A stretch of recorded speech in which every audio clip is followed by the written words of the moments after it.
முன்னாள் ஜனாதிபதி மஹிந்த ராஜபக்ஷவின் மனைவியான ஷிராந்தி ராஜபக்ஷவை இன்றைய தினம் போலீஸ் நிதிக்குற்ற விசாரணை பிரிவில் முன்னிலையாகுமாறு அறிவிக்கப்பட்டுள்ளது.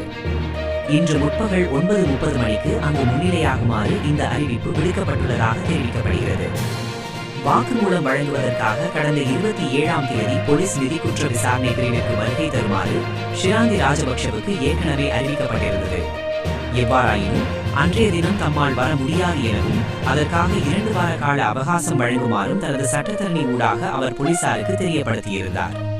எனினும் ஷிராந்தி ராஜபக்ஷவை இன்றைய தினமே மீண்டும் நிதிக்குற்ற விசாரணை பிரிவில் முன்னிலையாகுமாறு அறிவிக்கப்பட்டுள்ளது. இதேவேளை ஸ்ரீலங்கா பொதுஜன பெரமுனவின் தேசிய அமைப்பாளரான பாராளுமன்ற உறுப்பினர் நாமல் ராஜபக்ஷவை இன்றைய தினம் குற்றப்புலனாய்வு திணைக்களத்தில் முன்னிலையாகுமாறு அறிவிக்கப்பட்டுள்ளது. இதற்கு முன்னரும் நாமல் ராஜபக்ஷவுக்கு குற்றப்புலனாய்வு திணைக்களத்தில் முன்னிலையாகுமாறு அறிவிக்கப்பட்டிருந்த போதிலும் அவர் நாட்டில் இல்லாத காரணத்தினால் பிரிதொரு திகதியை வழங்குமாறு விடுத்த கோரிக்கைக்கு அமையவே இந்த அறிவித்தல் விடுக்கப்பட்டுள்ளதாக தெரிவிக்கப்படுகிறது.